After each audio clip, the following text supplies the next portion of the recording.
స్వాగతం. ముందుగా ముఖ్యాంశాలు. రానున్న 2027 గోదావరి పుష్కరాలు నాటికి ఈ ప్రాంతాన్ని సమగ్రంగా అభివృద్ధి చేస్తాం. పర్యాటక పరంగా ప్రపంచ పర్యాటకులు ఆకర్షించే విధంగా తీర్చిదిద్దుతాం. ప్రజాప్రతినిధులు అధికారులతో కలిసి ఈ ప్రాంత అభివృద్ధికి శ్రీకారం చుట్టడం జరిగింది. పర్యాటక శాఖ మంత్రి కందుల దుర్గేష్.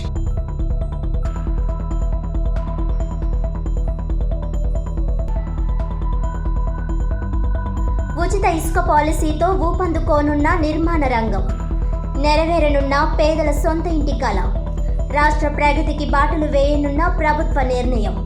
గతంలో జగన్ ప్రభుత్వం ఇసుక మాఫియాతో కోట్లు కొల్లగొట్టింది. మీడియాతో రాజమండ్రి సిటీ ఎమ్మెల్యే ఆదిరెడ్డి శ్రీనివాస్.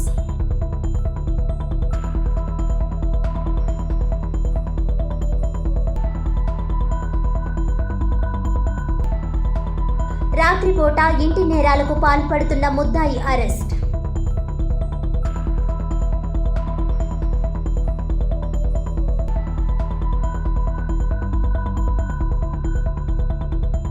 ఆధ్యాత్మిక, ఈకో, మెడికల్ టూరిజం అభివృద్ధి లక్ష్యంగా రాజమహేంద్రవరం నగరాన్ని పర్యాటక ప్రాంతంగా తీర్చిదిద్దడానికి దీర్ఘకాలిక ప్రణాళికతో అడుగులు వేస్తున్నామని రాష్ట్ర పర్యాటక, సాంస్కృతిక, సినిమాటోగ్రఫీ శాఖ మంత్రి కందుల దుర్గేష్, ఎంపీ పురంధేశ్వరి, శాసనసభ్యులు ఆదిరెడ్డి వాసు, గోరంట్ల బుచ్చయ్య చౌదరి అన్నారు. మంగళవారం ఉదయం స్థానిక పుష్కర్ ఘాట్, కోటిలింగాల రేవు, Saraswati ghat, Havelock bridge, railway వంతెన, Gammon bridge, road cum rail వంతెన, గోదావరి నది పరివాహక ప్రాంతాల్లో ప్రజాప్రతినిధులు, అధికారుల బృందం 3 గంటల పాటు తిరిగి పరిశీలించడం జరిగింది. ఈ సందర్భంగా పర్యాటక శాఖ మంత్రి కందుల దుర్గేష్ మాట్లాడుతూ, రానున్న 2027 గోదావరి పుష్కరాల నేపథ్యంలో ఇప్పటి నుండే రాజమహేంద్రవరం నగరాన్ని పర్యాటక పరంగా, ఆధ్యాత్మిక పరంగా అంతర్జాతీయ స్థాయి గుర్తింపు కోసం వచ్చేలాగా భవిష్యత్ కార్యాచరణ ప్రణాళికను తీర్చిదిద్దడం జరుగుతోందన్నారు. ఇందులో భాగంగా రానున్న 3 నెలల్లో కార్యాచరణ ప్రణాళికను రూపొందించి రానున్న 4-5 నెలలు చర్చించి ఆ మేరకు చర్యలు చేపట్టడం జరుగుతుందన్నారు. గోదావరి నదీ తీర ప్రాంతాన్ని కాలుష్యరహితంగా అభివృద్ధి పరచడంతో పాటు హేవ్లాక్ బ్రిడ్జిపై సుందరీకరణ పనులను చేపట్టడం ద్వారా ఆహ్లాదకరమైన వాతావరణం కల్పించి పాదచారులకు అందుబాటులోకి తీసుకుని వచ్చే ప్రతిపాదనలు సిద్ధం చేస్తున్నట్లు తెలిపారు. దక్షిణ కాశీగా పేరొందిన ఈ ప్రాంత అభివృద్ధి, గోదావరి నది పరిరక్షణ, రానున్న 2027 గోదావరి పుష్కరాలు విజయవంతంగా నిర్వహించడంలోనూ చేపట్టవలసిన ప్రణాళికలపై ప్రజాప్రతినిధులు, అధికారులతో తొలి సమావేశం నిర్వహించామని అన్నారు. మరిన్ని ఘాట్ల నిర్మాణం చేపట్టడం, భక్తులకు మెరుగైన సదుపాయాల కల్పన, తాత్కాలిక ప్రాతిపదికన కాకుండా శాశ్వత ప్రాతిపదికన అభివృద్ధి చేసే విధంగా చర్యలు తీసుకునే ఆలోచన చేస్తున్నట్లు మంత్రి వెల్లడించారు. భవిష్యత్తులో ప్రపంచ పర్యాటకులు ఆకర్షించే విధంగా అభివృద్ధి చేయనున్నట్లు మంత్రి కందుల దుర్గేష్ తెలిపారు. పార్లమెంట్ సభ్యురాలు దగ్గుబాటి పురంధేశ్వరి మాట్లాడుతూ, తానున్న 2027 గోదావరి పుష్కరాలు దృష్టిలో ఉంచుకొని సాంస్కృతిక, ఆధ్యాత్మిక కేంద్రం రాజమహేంద్రవరం మరింత సుందరంగా తీర్చిదిద్దాలని అన్నారు. వినాయకులపై పర్యాటక శాఖ మంత్రి ఆధ్వర్యంలో అధికారులతో కలిసి ప్రాథమికంగా చర్చించడం జరిగిందన్నారు. అందులో భాగంగా రహదారుల అభివృద్ధి, నగరానికి వచ్చే సందర్శకులకు మౌలిక సదుపాయాలపై చర్చించామని అన్నారు. రానున్న పుష్కరాలకు భక్తుల తాకిడి ఎక్కువ స్థాయిలో ఉండే అవకాశం ఉన్న దృష్ట్యా అందుకని చర్యలు అంశాలపై కూలంకుషంగా చర్చించామని అన్నారు. రాజమండ్రి రూరల్ శాసనసభ్యులు గోరంట్ల బుచ్చయ్య చౌదరి మాట్లాడుతూ, గత 3 పుష్కరాలలో గోదావరి నది పరివాహక ప్రాంతాన్ని, ఘాట్లను అభివృద్ధి చేయడం జరిగిందన్నారు. రానున్న 2027 గోదావరి పుష్కరాలని దృష్టిలో పెట్టుకుని మరింతగా అభివృద్ధి చేసేందుకు అడుగులు వేస్తున్నామని అన్నారు.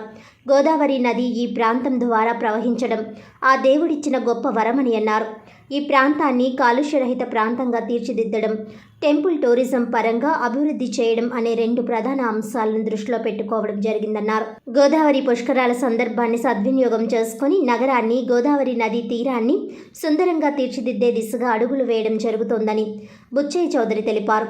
రాజమండ్రి సిటీ ఎమ్మెల్యే ఆదిరెడ్డి శ్రీనివాస్ మాట్లాడుతూ, గోదావరి నదిని సంరక్షణ, ఘాట్ల అభివృద్ధి, నగరంలో ట్రాఫిక్ నియంత్రణ తదితర అంశాలపై ప్రత్యేక దృష్టి సారిస్తున్నట్లు తెలిపారు. 2027 గోదావరి పుష్కరాల నాటికి నగరాన్ని ఏ విధంగా తీర్చిదిద్దాలి అనే అంశంపై ప్రజాప్రతినిధులు, అధికారుల ఆధ్వర్యంలో సమీక్షించుకోవడం జరిగిందన్నారు. రానున్న 3 నెలల కాలంలో ట్రాఫిక్ పరంగా, మౌలిక వసతుల పరంగా ఏ విధంగా ప్రజలకు సమర్థవంతమైన సేవలు అందించగలమో అనే అంశంపై కూలంకుషంగా చర్చించి మాస్టర్ ప్లాన్ రూపొందించడం జరుగుతున్నట్లు తెలిపారు. ఈ పర్యటనలో జిల్లా కలెక్టర్ పి ప్రశాంతి, నగరపాలక సంస్థ commissioner in charge joint collector K Dinesh Kumar, ప్రజలను జాయింట్ డైరెక్టర్ టూరిజం అధికారి V Swaminaidu, SCRMC G Pandurangarao తదితరులు పాల్గొన్నారు.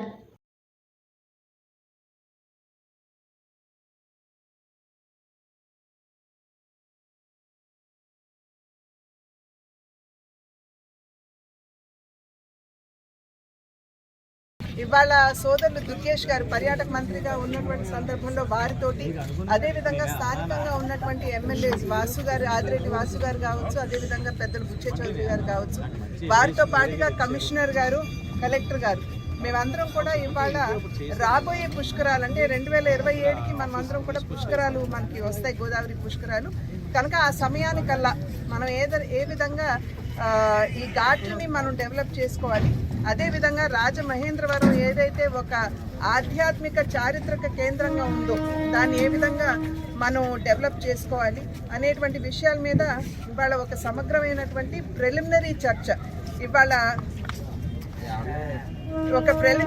ప్రిలిమినరీ చర్చ ఇవాళ జరిగింది. ఈ చర్చలో భాగంగా గోదావరి పరిరక్షణ ఎలా చేయాలి, అదేవిధంగా ఘాట్ల డెవలప్మెంట్ మరియు వచ్చినటువంటి భక్తులకి వసతి కల్పించడం, పార్కింగ్ ఏ విధంగా ఉండాలి, లేదా చిన్న చిన్న భక్తులు వస్తున్నటువంటి సందర్భంలో వారికి టెంపరరీ అకామిడేషన్స్ ఎలా కల్పించాలి అంటే ఇవాళ రేపు 2027వ సంవత్సరానికల్లా వచ్చేటువంటి భక్తుల సంఖ్య అద్భుతంగా పెరిగేటువంటి అవకాశం ఉంటుంది అని చెప్పి మనం భావిస్తున్నటువంటి సందర్భంలో ఆ సంఖ్యని దృష్టిలో పెట్టుకుని మనం ఏ రకంగా మౌలిక వస్తువులు ఇక్కడ కల్పన చేయాలి, ఈ రకమైనటువంటి అనేక అంశాల మీద ఇవాళ ప్రిలిమినరీగా డిస్కషన్ జరిగింది.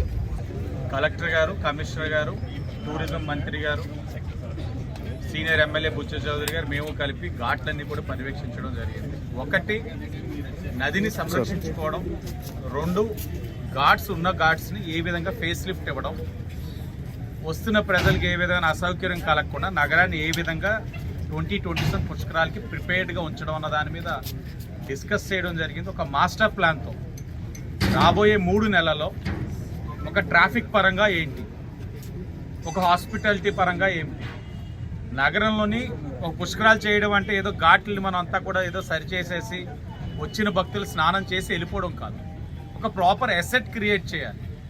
లాంగ్ రన్లో ఇవన్నీ కూడా రాజమండ్రికి ఇలాంటి ఏ కార్యక్రమం జరిగినా కూడా ఇబ్బంది కలగకుండా ఉండే కార్యక్రమం చేయాలన్నది ఆలోచన. ఒక 3 monthsలో ఒక మాస్టర్ ప్లాన్తో వచ్చిన తర్వాత క్యుములేటివ్గా కేంద్రం నుంచి మనకు కావాల్సిన సహకారం ఏంటి, రాష్ట్రం నుంచి రావాల్సిన సహకారం ఏంటి అన్న దాని మీద ఆలోచించి కార్పొరేషన్ పరంగా చేయాల్సిన కార్యక్రమం చేసే బాధ్యత తీసుకున్నాం. విజిట్ చేయడం జరిగింది, అన్నీ కూడా చూసాం. దగ్గరలోనే ఒక 3 months డౌన్ ది లైన్ ఒక ఏజెన్సీ కూడా దాని మీద వర్కౌట్ చేస్తూ ఉన్నారు. ఇప్పటికే మీరు మొన్నే చూశారు, రివర్ ఫ్రంట్ కూడా మొన్నే స్టార్ట్ చేసాం. టోటల్ ప్రాజెక్ట్లోనే ఒక స్ట్రెచ్ రివర్ ఫ్రంట్ని మొన్నే శ్రీకారం చుట్టి పివి నరసింహరావు పార్క్ నుంచి మార్కండేయ ఘాట్ వరకు కూడా రివర్ ఫ్రంట్ అంటే అప్పర్ ప్రామినేట్, లోవర్ ప్రామినేట్కి ఇంకా టెక్నికల్ ఇష్యూస్ ఉన్నాయి కాబట్టి అప్పర్ ప్రామినేట్ని స్టార్ట్ చేయబోతా ఉన్నాం. దీనికి కంటిన్యూషన్ టోటల్ రివర్ ఫ్రంట్ చేయాలంటే సుమారు 1050 కోట్లు కావాలి. కేంద్ర ప్రభుత్వం నుంచి ఏ విధంగా మ్యాచింగ్ తేవాలి ఫండ్స్, వీటన్నిటి మీద కూడా చర్చించాం. ఏదేమైనా 2027 పుష్కరాలైనా ఇప్పటి నుంచే ప్రిపేర్డ్గా ఉన్నాం. ఏ విధమైన ఇబ్బందులు కలగకుండా వచ్చిన వారు భక్తి శ్రద్ధలతోటి స్నానం చేసిన తర్వాత అసౌకర్యం కలగకుండా ఏం చేయాలనే దాని మీద ఒక ప్రీ ప్లాన్డ్ యాక్షన్ ప్లాన్ తోటి వెళ్తా ఉన్నామని తెలియజేస్తాం. దక్షిణ గంగగా పేరు పొందినటువంటి మన గోదావరి ఇక్కడ అఖండ గోదావరిగా ఉంది. ఈ అఖండ గోదావరిని పరిరక్షించుకోవడం ఏ రకంగా చేయాలి, అదేవిధంగా రాబోయే పుష్కరాలకి మనకు ఉన్నటువంటి ఘాట్లన్నింటినీ కలుపుకుని మరిన్ని ఘాట్లను కూడా ఏర్పాటు చేసుకుని భక్తులందరికీ కూడా వీలుగా ఉండే విధంగా పుష్కరాలను ఎలాగ మనం నిర్వహించుకోవాలనేటువంటి అంశం మీద, అదేవిధంగా ఏదో తాత్కాలిక ప్రాతిపదిక మీద కాకుండా ఒక దీర్ఘకాలిక ప్రయోజనాలు సిద్ధించే విధంగా ఒక పర్మనెంట్గా ఉండేటువంటి విధంగా గోదావరి పరిరక్షణ ఒక కార్యక్రమం, అదేవిధంగా పుష్కరాల నిర్వహణ ఒక కార్యక్రమం, అదేవిధంగా పుష్కరాలకు వచ్చేటువంటి క్రౌడ్ మేనేజ్మెంట్ ఒక కార్యక్రమం, ఆ తర్వాత ఇక్కడ ఉండేటువంటి హాస్పిటాలిటీ ఏ రకంగా వచ్చేవారందరికీ కూడా వసతి కల్పించాలనేటువంటిది మరొక విషయం. ఇలా చూసుకుంటే అన్నీ దీనికి సమకూరేటువంటి విధంగా ఒక దీర్ఘకాలిక ప్రణాళిక తయారు చేయడానికి వీలుగా ఇవాళ ఈ పుష్కరాల వరకు మాత్రమే పరిమితం కాకుండా పర్యాటకం కూడా అభివృద్ధి చెందే విధంగా ఒక దీర్ఘకాలిక ప్రణాళిక తయారు చేయడానికి ఇవాళ ఘాట్లన్నింటినీ కూడా సందర్శించడం జరిగింది. కేంద్ర మంత్రిగా ఉన్నటువంటి గతంలో ఉన్నటువంటి శ్రీమతి పురంధేశ్వరి గారు, మా సీనియర్ ఎమ్మెల్యే బుచ్చ చౌదరి గారు, వాసు గారు, నేను అందరం కలిసి ఈ కార్యక్రమాలన్నింటినీ పర్యవేక్షించాం.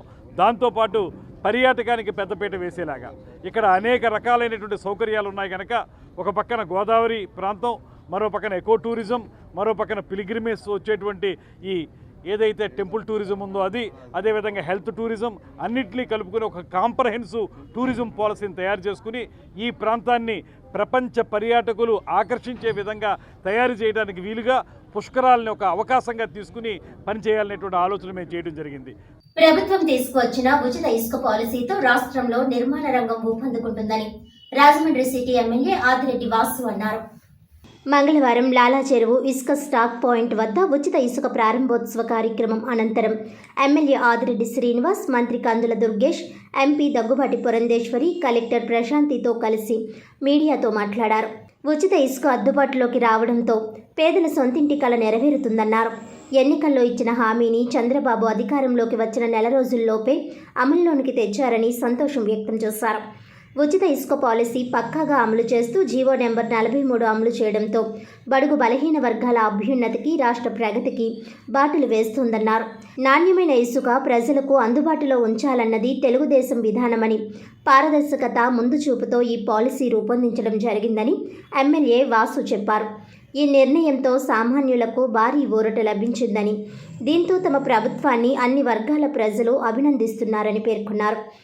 ఎందుకంటే గత జగన్మోహన్ రెడ్డి ప్రభుత్వం ఇసుక మాఫియా నడిపి కోట్లు కొల్లగొట్టిందని, వైసీపీ నేతలే ఇసుకాసురుల అవతారం ఎత్తి 50,000 కోట్లకు పైగా కొల్లగొట్టారని విమర్శించారు. జగన్ ప్రభుత్వం ఇసుక కృత్రిమ కొరత సృష్టించి ప్రజలను ఇబ్బందులకు గురి చేసిందని, దీంతో నిర్మాణ రంగం కుదేలైందని మండిపడ్డారు. జగన్ పాలనలో పేదలు ఇల్లు కట్టుకోవడానికి 5 లక్షల రూపాయలు ఖర్చు చేస్తే అందులో ఇసుక కొనడానికే 3 లక్షలు ఖర్చు పెట్టాల్సిన దుస్థితి ఉండేదని గుర్తు చేశారు.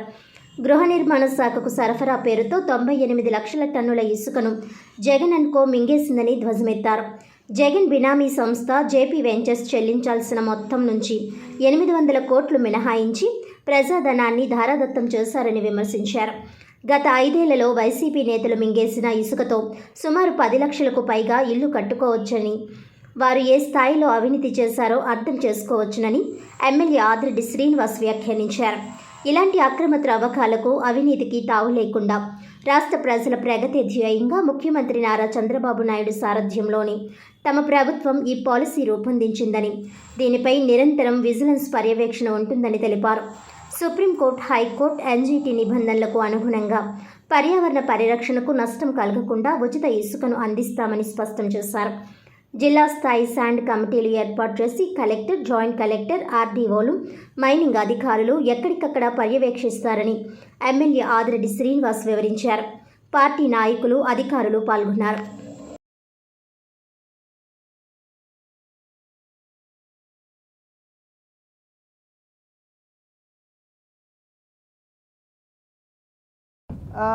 మనం అందరం కూడా సంతోషించేటువంటి దినం. ఎందుకంటే గత ప్రభుత్వంలో ఏదైతే ఇసుకలో అవినీతి జరిగిందో ఆ అవినీతిని తొలగిస్తూ ఇవాళ ప్రజలకి హితమైనటువంటి ఒక ఇసుక విధానంతో ప్రజా పరిపాలన ఇవాళ తీసుకొచ్చినటువంటి సందర్భంలో మనం అందరం కూడా దీన్ని స్వాగతించవలసినటువంటి విషయంగా భావిస్తున్నాము. ఇందాక మీ అందరి ముందు చెప్పినటువంటి విషయాలు, మరి ఇసుక ముసుగులో ఏ విధంగా అవినీతి జరిగింది, మరి సహజ వనరులు ఏ విధంగా దోపిడీకి గురయ్యాయి అనేటువంటి విషయం మనందరికీ తెలుసు. ఇది పదే పదే నేను ఇక్కడ కడియపులంకలోకి అక్కడికి వచ్చినటువంటి నేపథ్యంలో అక్కడ జరుగుతున్నటువంటి అవినీతిగా వారు అక్కడ ఇసుక తవ్వకం ఏదైతే జరుగుతున్నదో నది గర్భంలోకి జేసీబీలను తీసుకుని వెళ్ళిపోయి అక్కడ తవ్వకం చేసేసి వాటిని ఏ విధంగా అక్కడ సహజ వనరులు దోపిడీ చేస్తున్నారో ఆ విధానాలని అప్పుడు ఎక్స్పోజ్ చేయడం జరిగింది.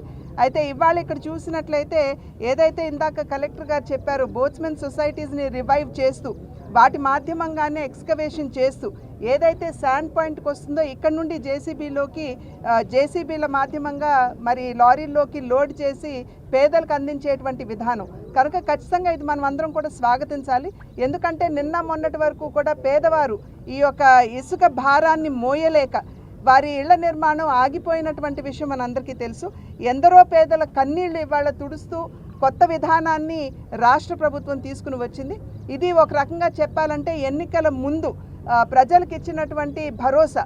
మేము ఒక మంచి ఇసుక విధానంతో ప్రజల ముందుకు వస్తామని చెప్పి ఎన్నికల సందర్భంలో ఎన్డీఏ కూటమి ఏదైతే తెలియజేసిందో ప్రజలకి, దాన్ని అనుసరిస్తూ ఇవాళ ప్రజారంజకమైనటువంటి ఇసుక పాలసీ తోటి ప్రభుత్వం రావడం జరిగింది. అయితే ఇవాళ ఉన్నటువంటి పరిస్థితుల్లో హడావుడిగా ఈ ఇసుక పాలసీ ఏదైతే ఉందో దాన్ని ముందుకు తీసుకొని వచ్చినా రాబోయే కాలంలో, ఈ వర్షాకాలంలో ఎట్లాగూ మనకి కొంచెం అంత ఒత్తిడి ఉండదు కాబట్టి ఈ ఇసుక పాలసీని మరింత మెరుగుపరుస్తూ ఖచ్చితంగా ప్రజలకి అన్ని విధాలా కూడా తోడ్పడే విధంగా అటు బోట్స్మెన్ కావచ్చు, మరి భవన నిర్మాణ కార్మికులు దగ్గర 35 లక్షల మంది ఇవాళ రోడ్లు పడ్డారు కనుక వారికి కొత్త ఊపిరిని నింపుతూ వారిని దృష్టిలో పెట్టుకొని కావచ్చు, అదేవిధంగా నిర్మాణ రంగం మొత్తాన్ని దృష్టిలో పెట్టుకుని కావచ్చు, ఇవాళ మంచి ఇసుక పాలసీ విధానాన్ని ప్రవేశపెట్టినటువంటి రాష్ట్ర ప్రభుత్వాన్ని, చంద్రబాబు నాయుడు గారి నాయకత్వంలో ఉన్నటువంటి రాష్ట్ర ప్రభుత్వాన్ని అభినందిస్తూ మరింత మెరుగైనటువంటి పాలసీ ఖచ్చితంగా భవిష్యత్తులో వస్తుందని చెప్పి రోజు ఆంధ్రప్రదేశ్ అంతటా కూడా న్యూ శాండ్ పాలసీ అనేది అమల్లోకి వస్తుంది. న్యూ శాండ్ పాలసీలో భాగంగా మనం డిస్ట్రిక్ట్ లెవెల్ శాండ్ కమిటీ ఏదైతే ఉందో దాని ఆధ్వర్యంలో ఇక నుంచి శాండ్ సేల్స్ అలానే డీసిల్టేషన్ కూడా జరుగుతుంది. ఇప్పుడున్న గైడ్లైన్స్ ప్రకారం మనకి స్టాక్ యార్డ్స్ ఏదైతే ఇంతకు ముందున్న ఏజెన్సీ నుంచి మనం తీసుకోవడం జరిగిందో స్టాక్ యార్డ్స్లో ఉన్న శాండ్ అంతటిని కూడా సెక్యూర్ చేస్తూ మనం పబ్లిక్కి అవైలబుల్గా ఉంచుతూ సేల్స్ స్టార్ట్ చేస్తున్నాం.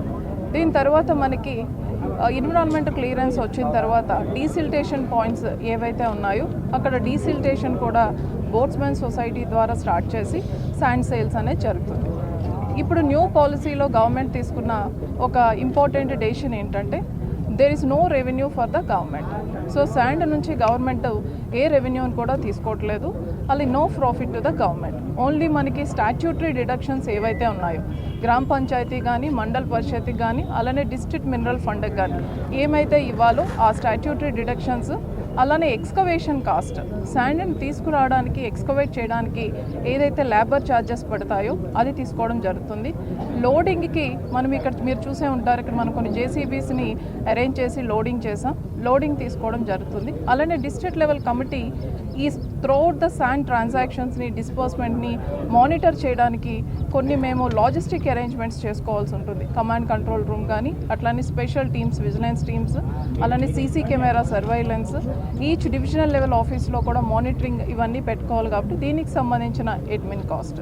So only for arrangements and organisation sand stock points డీసిల్టేషన్కి సంబంధించిన ఛార్జెసే తీసుకొని డైరెక్ట్గా బెనిఫిషరీకి అందుబాటులో ఉండేటట్టుగా ఈ రోజు నుంచి శాండ్ సేల్స్ అనేది స్టార్ట్ అవుతుంది. గత ప్రజాప్రతినిధులు చేసిన వ్యవహారాలు మీకు అలవాటు అయిపోయి మీ ద్వారా ప్రజలకు కూడా తెలిసి మీరు మమ్మల్ని అదే అడుగుతా ఉన్నారు. ఇది ఎన్డీఏ కూటమి, ఇక్కడ ఏ విధమైన తప్పిదాలు జరగడానికి అవకాశం ఉండదు. గతంలో జగన్మోహన్ రెడ్డి వాళ్ళ ప్రజాప్రతినిధులు ఇష్టానుసారంగా ఇసుకని దోచేశారు. ఆ జేపీ వెంచర్స్ కూడా మీరు చూడొచ్చు, ఒకే వేబిల్ మీద ఎన్ని లోడ్లు వెళ్ళాయి ఇవన్నీ కూడా మనం చూసాం. ఇప్పుడు మీరు గమనించాల్సింది ఏంటంటే ఉచిత ఇసుక పాలసీ. రాష్ట్రంలోని ఆర్థికంగా ఇన్ని సమస్యలు ఉన్నా ఇచ్చిన మాట కట్టుబడి ఉచిత ఇసుక విధానానికి ముందుకు వెళ్తా ఉన్నాము అంటే ఇది ప్రజల పట్ల ఈ ఎన్డీఏ కూటమికి ఉన్న చిత్తశుద్ధి. జగన్మోహన్ రెడ్డి ఇచ్చాడు అనేకమైన హామీలు, వారం రోజులే సిపిఎస్ రద్దు చేస్తా అన్నారు. ఏవైపోయినాయి హామీలు? కానీ మేము ఇచ్చిన హామీకి అనుగుణంగా ఇవన్నీ కూడా చేసాం. తద్వారా ఈ రోజున భవన కార్మిక వ్యవస్థ లక్షల్లో ఉన్నారు, వారందరూ కూడా ఈరోజు ఉపాధి లేక చాలా ఇబ్బందుల్లో ఉన్నారు. నిర్మాణ రంగం ఒకటే అనుకుంటా ఉన్నారు. నిర్మాణ రంగానికి అనుసంధానంగా అనేక వ్యాపార సంస్థలు ఉన్నాయి. ఇవన్నీ కూడా మనకి రాబడి రావడానికి అవకాశాలు ఉన్నాయి. వీళ్ళందరినీ దృష్టిలో పెట్టుకునే నిర్ణయం తీసుకున్నాం. మీరందరూ కూడా మీ ద్వారా ప్రజలకి విజ్ఞప్తి చేస్తూ ఉన్నాం. ఉచిత ఇసుక విధానం ఈ ప్రభుత్వం ఇచ్చిన మాటకు అనుగుణంగా తీసుకొచ్చాం. జీవో నెంబర్ 43 మీరందరూ కూడా స్వాగతించండి. ఎన్ని ఇబ్బందులు ఉన్నా మాట కట్టుబడి ఈరోజు ముందుకొచ్చాం. దాని మీద పర్యవేక్షణగా గౌరవ కలెక్టర్ గారు, జేసీ గారు, మైన్స్ డిపార్ట్మెంట్ అందరూ కూడా పర్యవేక్షిస్తూ ఉన్నారు. మీరు అడుగుతూ ఉన్నారు మొన్న ఏవో జరిగినాయి ఏంటి చర్యలని. కలెక్టర్ గారు వాటిలన్నింటినీ ఇక్కడ ఉన్న మిషనరీ అన్నింటినీ సీజ్ చేశారు, ఎఫ్ఐఆర్లు వేశారు. వాళ్ళందరూ కూడా ఇబ్బందులు పడతా ఉన్నారు. ఇలాగ ఎవరు చేసినా వాళ్ళందరూ కూడా శిక్షార్హులు అవుతారు. ఏదైతే ప్రభుత్వం చేస్తున్న విధానాన్ని ప్రజలు గమనించండి. ఉదాహరణకు ఒకటే చెప్తాం. ఈరోజు ఇల్లు కట్టుకోవాలనుకుంటే ఒక సామాన్యుడు ఒక 10 లక్షల ఇల్లు అంటే దాంట్లోని 5-6 లక్షలు ఇసుకకే అవుతా ఉంది. మీ 5 సంవత్సరాలు మరి ప్రజాప్రభుత్వం, ప్రజల ప్రభుత్వం అని చెప్తున్న వైసీపీ వారు ఎప్పుడు కూడా ఆలోచించలే. కానీ మేము వస్తున్న రాబడిని పక్కన పెట్టి వాళ్ళకి ఏ విధమైన ఖర్చు లేకుండా ఇల్లు కట్టుకోవాలి, సామాన్యుడు ఆనందంగా ఉండాలి, మధ్యతరగతి వాడు ఏ విధమైన ఇబ్బందులు కలగకూడదని ఆలోచించాం. దాన్ని మీరు స్వాగతించాలని మీడియా ద్వారా ప్రజలందరూ కోరుతా ఉన్నాం. తూర్పుగోదావరి జిల్లా ఎస్పీ పి జగదీష్ ఆదేశాల మేరకు east zone DSP Kishore Kumar ఆధ్వర్యంలో బొమ్మూరు ఇన్స్పెక్టర్ ఎండి ఉమర్ పర్యవేక్షణలో ఏర్పాటు చేసిన ప్రత్యేక బృందం చోరీ కేసు ముద్దాయి కొండేటి సాయిని అరెస్ట్ చేసి చోరీ సొత్తును రికవరీ చేసి రిమాండ్ కు తరలించారు. స్థానిక జాంపేట దిశ పోలీస్ స్టేషన్లో మంగళవారం జరిగిన మీడియా సమావేశంలో తూర్పు జోన్ డీఎస్పీ కిషోర్ కుమార్ ఈ కేసు వివరాలు వెల్లడించారు. కొంతమూరు గ్రామానికి చెందిన సాయి బొమ్మూరు సత్యనారాయణ నగర్లో 2023 సెప్టెంబర్ 22వ తేదీన చోరీకి పాల్పడ్డారని అన్నారు. గత 6 నెలలుగా రాత్రి సమయాల్లో ఇళ్లలోని చోరీలకు పాల్పడుతున్న అతడికి ప్రత్యేక బృందం ఈ నెల 8వ తేదీ సాయంత్రం బొమ్మూరు జీపీఆర్ లేఅవుట్ వద్ద అదుపులోకి తీసుకుని విచారించారని అన్నారు. గతంలో ఫ్లిప్కార్ట్లో పనిచేసిన అతడు అక్కడ వచ్చే జీతం సరిపోకపోవడం, చెడు వ్యసనాలకు బానిసగా మారి ఈ చోరీలకు పాల్పడుతున్నట్లుగా గుర్తించామని అన్నారు. గతంలో కూడా రాజానగరం పోలీస్ స్టేషన్లో 2 కేసులు, అంబాజీపేట, సామర్లకోట పిఎస్లో బైండోవర్ కేసులు, సికింద్రాబాద్ రైల్వేలో 1 కేసు ఉన్నాయని అన్నారు. అతడి వద్ద నుంచి 13,14,400 విలువైన 212 గ్రాముల బంగారు నగలు, 1,35,000 విలువైన కేజీన్నర వెండి, 90,000 రూపాయల నగదు, 1 మోటార్ సైకిల్ను స్వాధీనం చేసుకున్నట్టు వివరించారు. గతంలో అతడి తండ్రి కూడా ఇదే విధంగా నేరాలు చేసేవాడని, కరోనా సమయంలో తండ్రి చనిపోవడంతో సాయి కూడా అదే వృత్తిని ఎంచుకున్నాడని తెలిపారు.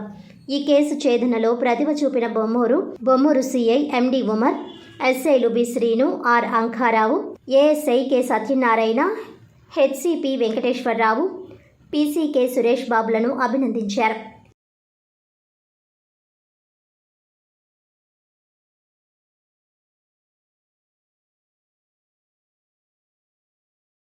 అండి బొమ్మూరు పిఎస్ లిమిట్స్లో 22/9/2023లో ఒక క్రైమ్ రిపోర్ట్ అయింది.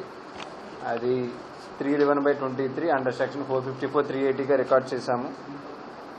అఫెన్స్ అయిన తర్వాత ఈ క్రైమ్ టీమ్స్ ఫామ్ చేసి ఈ అఫెన్స్ మీద ఇన్వెస్టిగేషన్ స్టార్ట్ చేశాము. ఈ ఇన్వెస్టిగేషన్ క్రమంలో ఒక పర్సన్ ఎవరైతే ఇందులో అఫెన్స్ చేశాడో ఆ పర్సన్ ఐడెంటిఫై చేశాము. అతని పర్సన్ పేరు కొండేటి సాయి. ఇతనిది కొంతమూరులో ఉంటాడు. అతన్ని పట్టుకొని ఇంట్రాగేట్ చేసి అతని దగ్గర నుంచి total gold 212 grams, total worth 13,14,000 worth గల గోల్డ్, అదేవిధంగా silver 1.5 kilo silver, approximate value 1,35,000, అదేవిధంగా క్యాష్ 19,000 వరకు అతని దగ్గర నుంచి రికవరీ చేయడం అనేది. ఆ ఒక్క కేసే కాకుండా రిమైనింగ్ 5 కేసెస్లో కూడా ఇతను ముద్దాయిగా ఉండేటట్టు నిర్ధారించుకున్నాం. అంటే టోటల్ 6 కేసెస్లు ఇతను అఫెన్స్ కమిట్ చేశాడు. ఈ కొండేటి సాయి మీద ప్రీవియస్గా కూడా అఫెన్సెస్ ఉన్నాయి. రాజానగరం పిఎస్లో ఒక 2 క్రైమ్స్ ఉన్నాయి. అదేవిధంగా అంబాజీపేట పిఎస్లో కూడా ఒక బైండ్ ఓవర్ కేసు ఉంది. ఇతను కొండేటి సాయి అతను 10th క్లాస్ వరకు చదువుకున్నారు. వాళ్ళ ఫాదర్ కూడా ఈ టోటల్ కొంత క్రిమినల్ బ్యాక్గ్రౌండ్ ఉండడం వల్ల ఇతనికి కూడా అదే అలవాటయ్యి ఈ నేరాలు చేస్తూ ఉన్నాడు. నిన్న అతన్ని జీపీఆర్ లేఅవుట్ దగ్గర ఈవినింగ్ అరౌండ్ 6 o'clock అరెస్ట్ చేశాము. అరెస్ట్ చేసి వాళ్ళంతా కూడా అతని నుంచి రికవరీ చేసి ఈరోజు అతన్ని జ్యుడిషియల్ రిమాండ్కి పంపడం అవుతుంది. ఈ కేసు ఇంత బాగా డిటెక్ట్ చేసినందుకు SP east Godavari Jagadish sir, Bommuru CI, అదేవిధంగా SI Sankarao, Srinu, ASI Satyanarayana, HC Venkateswararao, PC Suresh వీళ్ళందరినీ కూడా అభినందించడం జరిగింది. ప్రజలందరికీ కూడా ఒకటే రిక్వెస్ట్ అండి, ఈ ప్రాపర్టీ అఫెన్సెస్ ఎక్కువ అవుతున్నాయి కావున మీరందరూ కూడా పోలీస్ వారి విజ్ఞప్తి మేరకు ఎప్పుడైనా సరే మీరు ఊరు వెళ్ళేటప్పుడు పోలీస్ వారు ప్రొవైడ్ చేస్తున్న LHMS లాక్డ్ హౌస్ మానిటరింగ్ సిస్టమ్ని మీరు యూటిలైజ్ చేసుకోవాల్సిందిగా కోరుచున్నాము. అదేవిధంగా మీరు మాకు ఏదైనా సరే ఎక్కడైనా లాక్డ్ హౌసెస్ ఇన్ఫర్మేషన్ ఇచ్చినా సరే మా నైట్ బీట్ వాళ్ళు ప్రాపర్గా మానిటరింగ్ చేసేటట్టు మేము అది ఇన్షూర్ చేస్తాం. అదేవిధంగా మీరు ఊరు వెళ్ళేటప్పుడు ఎలాంటి వాల్యుబుల్స్ పెట్టుకోవద్దు. ఏవైనా చాలా ఎక్కువ గోల్డ్ కానీ ఏదైనా ఉంటే మాత్రం బ్యాంక్ లాకర్స్లో కానీ ఎక్కడైనా సేఫ్ ప్లేసెస్లో పెట్టుకోండి. ఆ విధంగా ఈ ప్రికాషన్స్ పాటించడం వల్ల మనం ఈ ప్రాపర్టీ అఫెన్సెస్ని కంట్రోల్ చేయొచ్చు. అదేవిధంగా ఇంకొక మెయిన్ రిక్వెస్ట్ ఏంటంటే, చాలామంది మేము గమనించిన విషయం, CCTVs అనేవి ఎక్కడా కూడా ఉండటం లేదు. కొంతమంది ఏంటంటే చాలా పెద్ద పెద్ద హౌసెస్ కట్టుకుంటున్నారు కానీ అపార్ట్మెంట్స్ బిల్డ్ చేస్తున్నారు కానీ CCTVs మాత్రం పెట్టుకోవట్లేదు. కాబట్టి అందరికీ రిక్వెస్ట్ చేసి CCTVs కంపల్సరీగా పెట్టుకుంటే మనకి అఫెన్సెస్ కంట్రోల్ అవుతాయని మీ అందరికీ కూడా రిక్వెస్ట్ చేస్తున్నానండి. Thank you. రాజమండ్రి నగర అభివృద్ధికి శక్తి వంచన లేకుండా కృషి చేసిన మాజీ ఎంపీపై టీడీపీ నాయకులు చేసిన అనుచిత వ్యాఖ్యలు వైఎస్ఆర్సీపీ నాయకులు ఖండించారు. రాజమండ్రి ప్రెస్ క్లబ్లో వైసీపీ నాయకులు మీడియా ప్రతినిధుల సమావేశం ఏర్పాటు చేశారు. సోడదాస్ సుందర్ సింగ్, రోక్కం త్రీనాథ్, బిల్డర్ చిన్న తదితరులు మాట్లాడారు. మాజీ ఎంపీపై టీడీపీ నాయకులు చేసిన వ్యాఖ్యలను ఖండించారు. రాజమండ్రి నగర అభివృద్ధికి శక్తి వంచన లేకుండా కృషి చేసిన వ్యక్తిపై అనవసరమైన రాద్ధాంతం చేస్తున్నారని మండిపడ్డారు. వ్యక్తిగత విమర్శలు మానుకోవాలని హితవు పలికారు. ఇప్పటికైనా పద్ధతి మార్చుకోవాలని, లేకపోతే మరింత ధీటుగా సమాధానం చెబుతామని అన్నారు.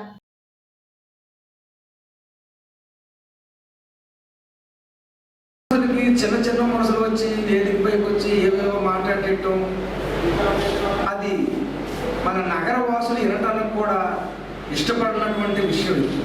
అందుచేతనే మాకు బాధ కలిగి ఈరోజు ఈ పత్రికా సమావేశానికి వచ్చున్నాం. అయ్యా, కూటమి వారు నిన్న ఇదే వేదిక పైన మాట్లాడిన వారు మీరు తెలిసి మాట్లాడారు, తెలియక మాట్లాడారు. ముందు మీరు తెలుసుకోవాల్సింది ఏంటంటే, పెద్దలకి గౌరవించడం నేర్చుకోండి. ఎందుకంటే నువ్వు 87 నుంచి ఎలక్షన్లో మేము పనులు చేస్తున్నాం. ఎన్నోసార్లు పార్టీలో గెలుపు ఓటమి అందరికీ సహజమే. గెలుపు ఓటమి సమానమైన వాడే వ్యక్తిగా నిల్చుంటారు, పోటీలో నిల్చుంటారు. ఓటమిని కూడా గెలుపుగా ఒప్పుకున్న వ్యక్తే నిజమైన గొప్ప వ్యక్తి. మనం నిజంగా గెలుపు ఉంటుంది, ఓటమి ఉంటుంది. ఓడినంత మాత్రం చెడ్డోడు కాదు, గెలిచినోడంతా గొప్పోడు కాదు. కానీ మార్గాని భరతరామ గారు, మన మాజీ ఎంపీ గారు, మన నగరానికి చేసిన సేవ ఏంటి అంటే, మీరు నిన్న మాట్లాడేది చిన్న కుర్రోడు. నిజంగా రాజకీయాలు మీకు తెలియవు, ఈ నగర చరిత్ర మీకు తెలియదు. ఈ నగరానికి ఒక గొప్ప చరిత్ర ఉంది. భారతదేశంలోనే గుర్తింపు తగినటువంటి చరిత్ర ఉంది. అంతేకాదు మరొక చిన్న తప్పు మాట మాట్లాడారు. పిల్లలారా, మీకు ఒక విషయం గమనించుకోండి, గుర్తుంచుకోండి. ఇక ముందు ఇలాంటి తప్పులు చేయకండి. కళాకారులను దూషించారు నిన్న. మన ఎంపీ గారు ఒక సినిమా షూటింగ్, ఒక సినిమా తీయొచ్చు, ఈయన కళాకారుడు కావచ్చు. కానీ నేటికి మన భారతదేశంలో, నేటికి స్వతంత్ర భారతదేశానికి స్వతంత్రం సిద్ధించిందంటే కళా పోషణ ద్వారానే ఆ ఉద్యమానికి ఊపు వచ్చిందన్న సంగతి మీకు తెలియదు. ఎందుకంటే మీరు చిన్న పిల్లలు, నిన్నకాక మన కళ్ళు తెరిచిన వారు. మీరా ఎంపీ గారికి మీరు దూషిస్తారా? నువ్వని బంధుస్తారా? ఈ రాజమండ్రి నగరానికి మీరు మెచ్చుకుంటారని చెప్పేసి ఈయన అద్భుతంగా చేయలే. ఒకటి, మీరు కుర్రోలు కాబట్టి నిన్న మొన్న పెట్టారు కాబట్టి చరిత్ర తెలియదు.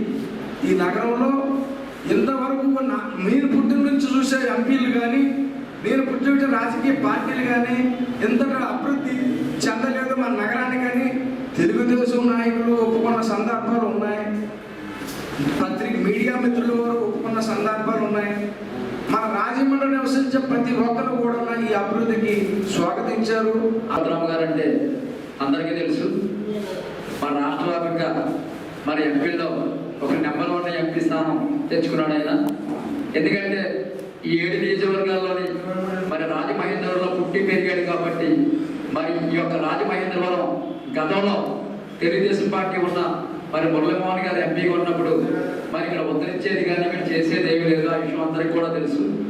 మరి ఎక్కడ గోగులు అక్కడ ఉంటే మరి భరతరామ గారు అనే వ్యక్తి మరి ఎంపీ అయిన తర్వాత మరి బ్రహ్మాండంగా రాజమహేంద్రవరం ఒక బెంగళూరు సిటీ కింద తీర్చిదిద్దాడు ఆయన.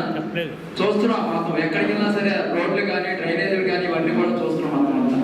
మరి ఈరోజు మరి మేము తెలుగుదేశం వాళ్ళు కూడా పెద్దలు మరి ఆదిరెడ్డి వాసు గారు కానీ ఆదిరెడ్డి అప్పారావు గారు కూడా మాకు ఆయన అంటే మాకు గౌరవం ఉంది ఆయనకి. ఎందుకంటే గతంలో ఆయన ఎమ్మెల్సీగా చేసినప్పుడు కూడా మేమందరం కూడా ఆయన తరపునే చేసాము. అందరూ కూడా ఆయన అంటే మాకు ఒక అభిమానం ఉంది. కానీ ఒకటి, మీరు బురద జల్లుతున్నారు కాదంటారు, ఆ బురద కరెక్టో కాదనేది మీరు ఆలోచించుకోవాలి. ఎందుకంటే భద్రామ అనే వ్యక్తి వచ్చిన తర్వాత ఈ రోజు సుమారుగా 92 సీసీ రోడ్లు వేయించాడు ఆయన. దామపేట కానీ ప్రకాష్ నగర్ కానీ చుట్టుపక్కల కానీ లాస్ట్కు మా 28 వార్డు 28వ వార్డు మాది రోడ్లు అయినా సరే మాకు సిమెంట్ రోడ్ వేయించిన కానీ ఎవరు భద్రామ గారు. అది దయించి మీరు తెలుసుకోండి. కానీ ఏంటంటే ఒక గౌరవం ఉండాలి దేనికైనా సరే. నువ్వు గివ్వు అనే మాట అనకూడదు. ఇది రాజకీయమే కాదంటలేదు. ఇప్పుడు మీకేమైనా వ్యక్తిగతంగా ఉంటే మీరు వ్యక్తిగతంగా చూసుకోవాలి. కానీ ఆ గుడి కంపెనీలో 2 కోట్ల రూపాయలు అది లెక్కపత్రం లేకుండా అయిపోయింది. దానికి మీరు బాధ్యత వహించాలి. శ్వేతపత్రం విడుదల చేయాలి. ఆ శ్వేతపత్రం విడుదల చేసి దానికి సంజేసి చెప్పే వరకు మిమ్మల్ని కూడా వదిలిపెట్టమని చెప్పేసి మీడియా కూడా ముఖ్యంగా మేము తెలియపరుస్తున్నాం. తర్వాత ఇంకో వ్యక్తి అంటారు, బీసీగా ఉండి మీరు బీసీకి ఏం చేయలేదని అంటున్నారు. ఏమండి, మా మార్గం భరతరామ్ గారు బీసీకి ఏం చేయకూడదు ఏంటి? గోదావరి నడి కొట్టిన బీసీలకి ఎస్సీలకి పూలే అంబేద్కర్ భవన్ నిర్మాణం జరుగుతుంది. మీకు కళ్ళు ఉంటే వెళ్ళి చూడండి సార్. చాలా గొప్ప నిర్ణయం అది. నిజంగా బీసీలు ఎస్సీలు భవిష్యత్తు చాలా ఉన్నతంగా ఉంటుంది. ఆ నిర్మాణం కంప్లీట్ అయిన తర్వాత మరి బహుశా ఆ నిర్మాణానికి భర్తగా కృషి చేసి చాలా ఫండింగ్లో మరి అది నిర్మాణం చేస్తున్నారు. ఆ బిల్డింగ్ కంప్లీట్ అయిన తర్వాత మరి తెలుగుదేశం ముద్రేసుకుంటుందేమో అని మాకు ఒక నవ్వొస్తుంది కూడా. సరే, అయితే మీరు ఎవరైతే నిన్న ముగ్గురు ఈ విధంగా ప్రారంభం చేశారో మేము మిమ్మల్ని అనొచ్చు. మీ ముగ్గురి కూడా కోతి ముఖాలని మేము కూడా అనొచ్చు. కానీ మేము అన్నాం.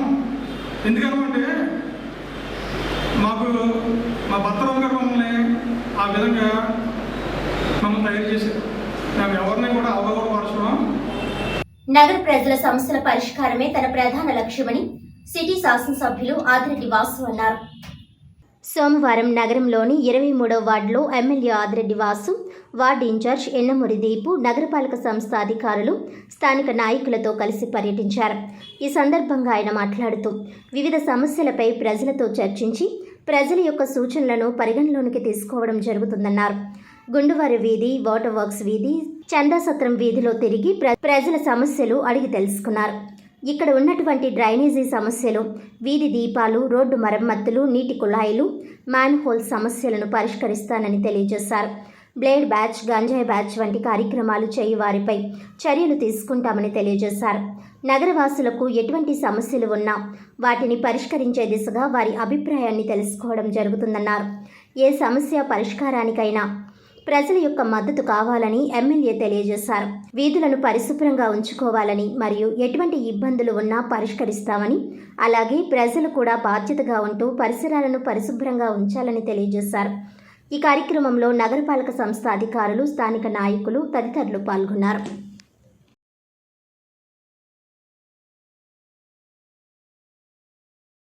ఇరవై 23వ వార్డులో అధికారులతోటి సమీక్షించడం జరుగుతూ ఉంది. రోడ్లు అధ్వానంగా ఉన్నాయి. కల్వర్ట్స్ అయితే దేవుడి దయ అనుకోవాలి. వాటికి ఉన్న పొజిషన్ చూస్తే ఒక బండి వెళ్తూ తగిలితే కానీ తిరగబడ్డానికి 100% అవకాశం. పడ్డవారికి ఈరోజు దాకా ఏది అవ్వలేదంటే అది దేవుడు దయనే మనం అనుకోవాలి. అధికారులు కూడా చూశారు. తక్షణమే రేపటి నుంచి వర్కులన్నీ కూడా కల్వర్ట్స్ అన్నీ కూడా సరిచేసే బాధ్యత తీసుకున్నారు. ఈ సమస్య గత సంవత్సరంన్నరగా ఉంది. అవసరమైన చోట చెప్తా ఉన్నాం, చేయిస్తూ ఉన్నాం. ఇంత మాదిరిగా అయితే అయ్యేంత వరకు కూడా గతంలో ఎవరైతే మేము బాధ్యత తీసుకుంటా ఉన్న వైసీపీ వారు ఎవరు కూడా మాకు కనబడలేదు. మరి ఎప్పుడు కూడా మాది బాధ్యత అనేవారు కానీ ఎవరు చేసేవారు కాదు. మేము చెప్పేవాళ్ళం బాగా అధ్వానంగా ఉన్నట్లు సరిచేసేవాళ్ళం. కానీ ఇప్పుడు చూస్తే చాలా దారుణమైన పరిస్థితిలో ఉంది. ప్రతి వార్డు కూడా వెళ్తా ఉన్నాం. ఉదయం 1వ వార్డుకి వెళ్ళాం, అక్కడ కూడా రోడ్లు చాలా అవసరం ఉన్నాయి. చేసాం 70-80% రోడ్లన్నీ కూడా గత టీడీపీ హయాంలో వేసింది, కానీ కొత్తగా అక్కడ ఏం చేసింది లేదు. ఆ మిగిలిన రోడ్లన్నీ కూడా ఎస్టిమేట్స్ అన్నీ చేయమని చెప్పి అధికారులు చెప్పడం జరిగింది. వాటన్నిటిని కూడా పూర్తి చేయవలసిన అవసరం ఉంది. ప్రజలు ఏదైతే విశ్వాసంతో నమ్మకంతో ఈ రోజున ఎన్డీఏ కూటమి అభ్యర్థిగా మాకు 70,000 మెజార్టీతో గెలిపించారో వారందరికీ న్యాయం చేసే విధంగా ఉత్తుత్తి పబ్లిసిటీలు చేసుకొని ఉన్న చోటే ఆడందరినీ రమ్మని అక్కడే ఒక అభూతమైన కల్పన సృష్టించే కార్యక్రమాలు చెయ్యట్ల. జనాల మధ్యనే ఉంటున్నాం, ప్రజల వద్దకే వెళ్తూ ఉన్నాం, వారు చెప్పిన సమస్యలు వింటూ ఉన్నాం. దానికి అనుగుణంగా అధికారుల సమక్షంలోనే ఏ విధంగా పరిష్కరించాలన్న దాని మీద ఆలోచనతోటే ముందుకెళ్తా ఉన్నాం. ఇది ఆరంభం, ఇంకా నెల కూడా అవ్వలేదు, ఇది ఆరంభం. ఇదే రీతిలో మా పరిపాలన వచ్చే 5 సంవత్సరాలు కూడా ఉంటారు. ఎక్కడో కూర్చొని వీడియోలు పెట్టి ఆ పబ్లిసిటీ చేయడం కాదు. సమస్య ఎక్కడుంటే అక్కడికి వెళ్ళిపోతాం. ఎన్డీఏ కూటమి నాయకులు అక్కడే పరిష్కరించే విధంలోనే 5 సంవత్సరాలు కూడా పనిచేస్తామని ప్రజలకు తెలియజేస్తూ ఉన్నాం. ఏ సమస్య ఉన్నా తెలియచేయండి, నెంబర్ ఉంది. అన్ని విధాలుగా ఆరోగ్యకరమైన రాజమహేంద్రవరం కోసం కృషి చేస్తూ ఉన్నాం. మీ భద్రత మా బాధ్యత ద్వారా బ్లేడ్ బ్యాచ్, గంజాయి బ్యాచ్ యొక్క ఆగడాల్ని ఆపే విధంగా కూడా కార్యక్రమం చేస్తూ ఉన్నాం.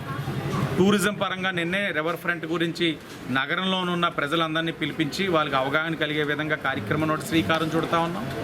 రేపు గౌరవ కలెక్టర్ గారు, కమిషనర్ గారు, ఎంపీ గారు, టూరిజం మంత్రి దుర్గేష్ గారు, నేను కూడా రాబోయే పుష్కరాలకి ఒక రోడ్ మ్యాప్ కింద టూరిజం పరంగా ఈ ఘాట్లన్నింటిని కూడా ఏ విధంగా అభివృద్ధి చేయాలనే కార్యక్రమం కూడా తీసుకుంటా ఉన్నాం.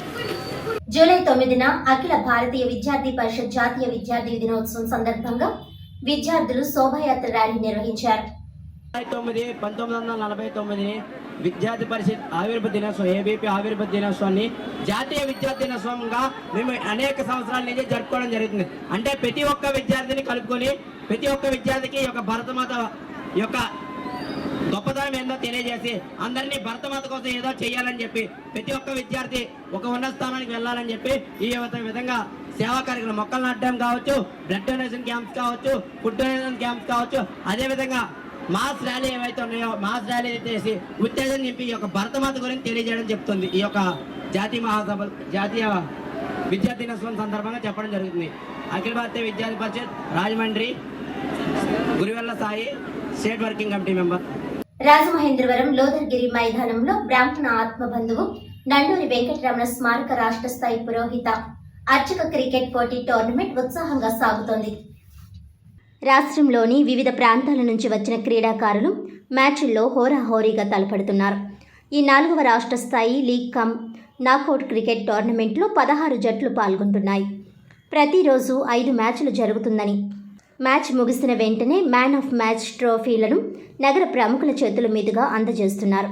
సోమవారం సాయంత్రం మ్యాన్ ఆఫ్ ది మ్యాచ్ గెలిచిన క్రీడాకారులకు ప్రముఖ న్యాయవాది మద్దూరి శివసుబ్బారావు, పంతం సత్యనారాయణ చారిటబుల్ ట్రస్ట్ చైర్మన్ పంతం కొండలరావు, రాజమండ్రి స్పోర్ట్స్ అకాడమీ అధ్యక్షుడు విజయబాబు చేతుల మీదుగా బహుమానం ప్రదానం చేశారు. టోర్నమెంట్ నిర్వాహకులను పలువురు ప్రముఖులు అభినందించారు. మంగళవారం ఉదయం రాజమండ్రి టు మార్కొండంపాడు జట్ల మధ్య మ్యాచ్ జరగగా రాజమండ్రి విజేతగా నిలిచింది. మ్యాన్ ఆఫ్ ది మ్యాచ్ అవార్డును ఫనీ గెలుచుకున్నారు.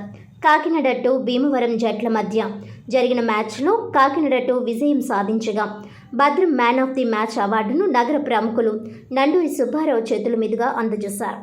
ప్రతి ఒక్కరూ విచ్చేసి పురోహిత అర్చకుల క్రికెట్ టోర్నమెంట్ను తిలకించి ప్రోత్సహించాలని నండూరితో పాటు నిర్వాహకులు కోరారు. బమిడిపాటి ప్రసాద్, బొండం రవికుమార్ శర్మ, కాళీపట్నపు నాగేంద్ర కుమార్ శర్మ, నిముషకవి వెంకటేష్, నండూరి సుబ్బారావు, బాబీ, కల్లూరి వెంకటేష్, కాళీపట్నపు మణికంఠ వర్మ, దువ్వూరి గోపీ శర్మ, గాయత్రి మిత్ర బృందం ఈ కార్యక్రమంలో పాల్గొన్నారు.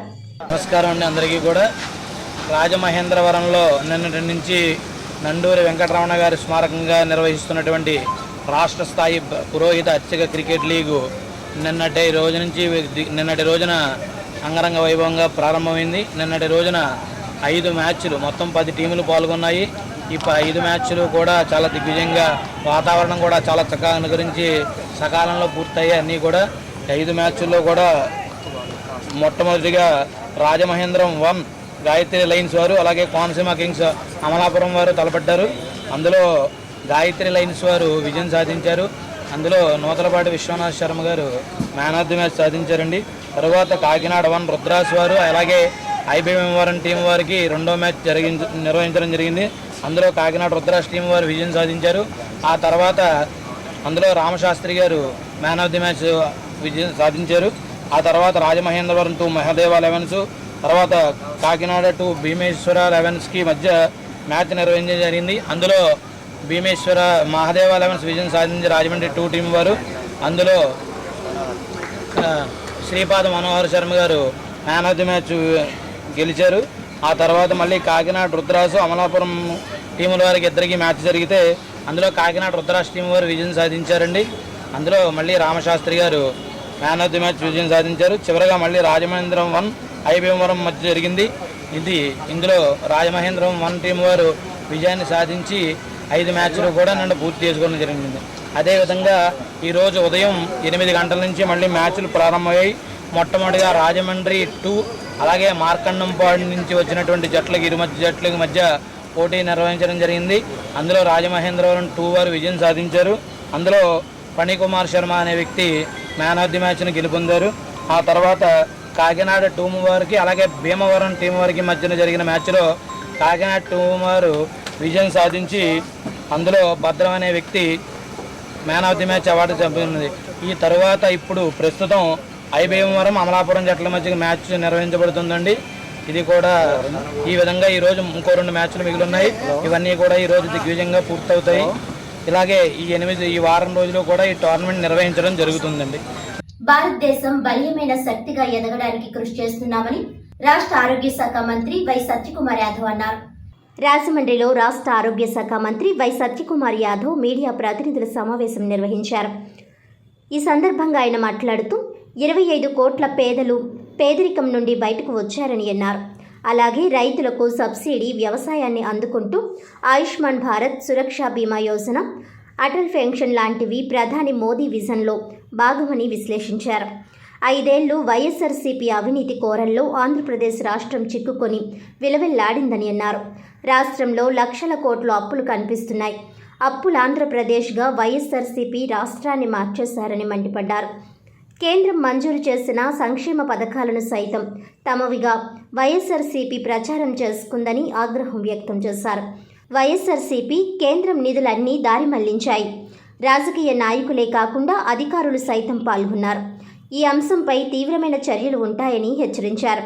అనారోగ్య శాఖగా ఆరోగ్య ఆంధ్రప్రదేశ్ని మార్చేశారని, ఇప్పుడు ఉన్న ఆసుపత్రిలో మిషన్లు సరిగ్గా పనిచేయడం లేదు అసహనం వ్యక్తం చేశారు. రాజకీయ ప్రమేయంతో పాటు కొంతమంది అధికారులు కూడా శాఖల్లో అవకతవకలు జరిగాయని అన్నారు. పూర్తి స్థాయిలో వివరాలు తెలుసుకుంటున్నామని పేర్కొన్నారు. ఈ సమావేశంలో బీజేపీ రాష్ట్ర ప్రధాన కార్యదర్శి సాగి కాశీ విశ్వనాథరాజు, క్రమశిక్షణ సంఘం చైర్మన్ పాక సత్యనారాయణ, రాష్ట్ర మీడియా ఇన్ఛార్జ్ పాతూరి నాగభూషణం, జిల్లా అధ్యక్షుడు బొమ్మలు దత్తు తదితరులు పాల్గొన్నారు. అయితే పోలవరం ఆంధ్రప్రదేశ్ జీవనాడి, దాన్ని పూర్తి చేసే బాధ్యత తీసుకుంటామని, 2 ఏళ్ల కాల పరిమితిలో ప్రాజెక్టును పూర్తి చేయడానికి అన్ని రకాల చర్యలు తీసుకుంటామని సాక్షాత్తు దేశ ప్రధాని చెప్పడం జరిగింది ప్రాజెక్టు పూర్తి గురించి. అయితే గత ప్రభుత్వం చేతగానితనం వల్ల, ప్రాజెక్టును పూర్తిగా విస్మరించడం వల్ల, కేవలం దాన్ని ఒక ఆదాయ వనరుగా చేసుకొని అవినీతికి పాల్పడడం వల్ల ఇవాళ డయాఫ్రమ్ దెబ్బతిన్న విషయం మనకు తెలిసిందే. డయాఫ్రమ్ వాల్ దాన్ని ఎలా సరిచేయాలా, దెబ్బతిన్న కాఫర్ డ్యామ్ని ఎలా చేయాలా, కుంగిన బండిని ఎలా సరిచేయాలి అని నిపుణులు దాని గురించి చూస్తున్నారు. అయితే భారతీయ జనతా పార్టీ దీంట్లో చిత్తశుద్ధిగా ఉంది. ప్రభుత్వం కూడా, ఎన్డీఏ ప్రభుత్వం కూడా చిత్తశుద్ధితో ఉంది. పోలవరం ఖచ్చితంగా కాలపరిమితితో పూర్తి చేయడం జరుగుతుంది. అదేవిధంగా అమరావతి అంటే, అమరావతి మొదటి నుంచి కూడా భారతీయ జనతా పార్టీ ఏ రకంగా అయితే 3 రాజధానులని 2019లో జగన్మోహన్ రెడ్డి గారు ముఖ్యమంత్రి అయిన తర్వాత ఒక వికృత రాక్షస క్రీడకి శ్రీకారం చుట్టారో, 3 ప్రాంతాల మధ్య వైషమ్యాలు, విద్వేషాలు పెంచే ప్రయత్నం చేశారు. ఆనాటి నుండి కూడా ఈ రాష్ట్రానికి ఒకటే రాజధాని ఉండాలా, అది అమరావతి రాజధానిగా ఉండాలా. కర్నూలుకి అదే సమయంలో భారతీయ జనతా పార్టీ ముందు నుంచి చెప్తున్నట్టుగా, డిక్లరేషన్లో చెప్పినట్టుగా న్యాయ రాజధాని న్యాయ రాజధాని అని కాకుండా హైకోర్టు అక్కడికి వెళ్ళాలని ముందుగా చెప్పడం దానికి మేము కట్టుబడి ఉన్నాం. అమరావతి నిర్మాణానికి పూర్తిగా కట్టుబడి ఉన్నాం. ఎందుకంటే ఇవాళ మళ్ళీ చూస్తున్నాం మనం 5 సంవత్సరాల పాటు ఔటర్ రింగ్ రోడ్డుని పూర్తిగా ఈ గత ప్రభుత్వం విస్మరిస్తే కేంద్ర ప్రభుత్వం కట్టుబడి ఉంది ఇవాళ మళ్ళీ పూర్తి చేయడానికి. దానివల్ల ఇవాళ ఎకనామిక్ యాక్టివిటీ పెరుగుతుంది, కనెక్టివిటీ పెరిగితే పరిశ్రమలు వచ్చే అవకాశాలు, పరిశ్రమలు వస్తే ఉద్యోగ ఉపాధి అవకాశాలు వస్తాయి, ఉద్యోగ ఉపాధి అవకాశాలు పరిశ్రమలు పెరిగితే రాష్ట్ర సంపత్తి పెరుగుతుంది, దాని ద్వారా జిఎస్డిపి రాష్ట్ర జిఎస్డిపి పెరుగుతుంది. అదేవిధంగా ఇక్కడి నుంచి బెంగళూరు దాకా కూడా ఎక్స్ప్రెస్ వేని కూడా కేంద్ర ప్రభుత్వం మంజూరు చేసింది.